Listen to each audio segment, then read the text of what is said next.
Storytime with Me TV, where books come alive. Amina Yusuf stood at the edge of the school playground, her hands stuffed deep into her jacket pockets. The noisy laughter of kids echoed around her, but none of it felt like it included her. It had been 2 weeks since Amina moved to the city. She missed her old friends, her tiny bedroom full of color, and the bakery near her old school that smelled like cinnamon. Here, everything felt bigger and louder. Amina was quiet. She liked to draw more than talk. At her old school, everyone knew she was the girl who made stories with pictures. But at her new school, she hadn't said more than a few words to anyone.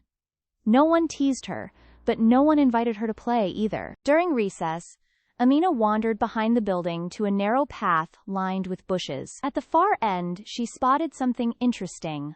A long, concrete wall, cracked and faded with time. It was covered in old scribbles and peeling paint.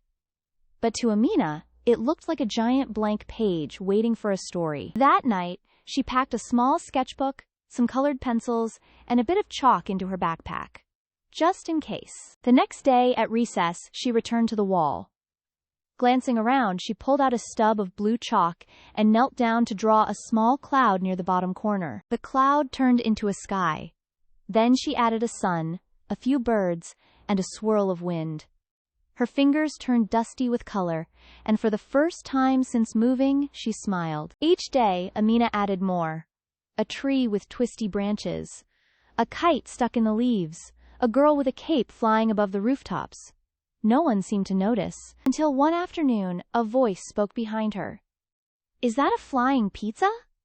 Amina turned to see a boy from her class pointing and grinning. Amina blushed but nodded. The boy laughed. "Cool!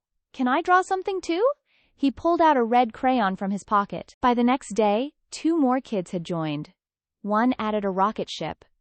Another drew a dinosaur in pajamas. Amina gave them space, quietly adding her own stars. Soon, the wall became a magnet. More kids gathered, watching, laughing, and kneeling to add their own wild, wonderful ideas. Amina still didn't talk much, but she smiled more.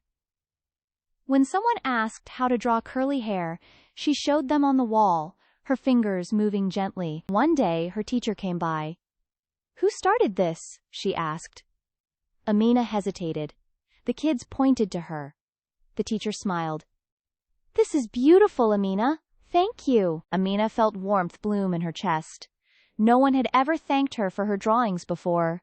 She looked down at her dusty hands and grinned. The school decided to let them keep the wall. They even brought out proper paints and brushes. Amina was asked to lead the design. She drew a large tree in the center, its branches stretching out so everyone could add their own pieces. Animals, shapes, flags, dreams. As she painted, kids gathered around her, not just to copy her strokes, but to ask her questions, share stories, and laugh. Amina still liked quiet moments best.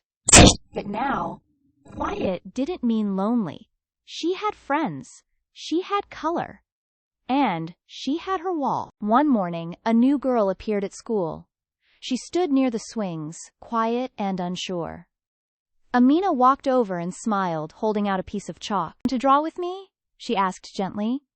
The girl nodded, her eyes lighting up. Together, they headed to the wall. And so the story continued, not just on concrete, but in hearts that had learned to see quiet, not as empty, but as full of possibility.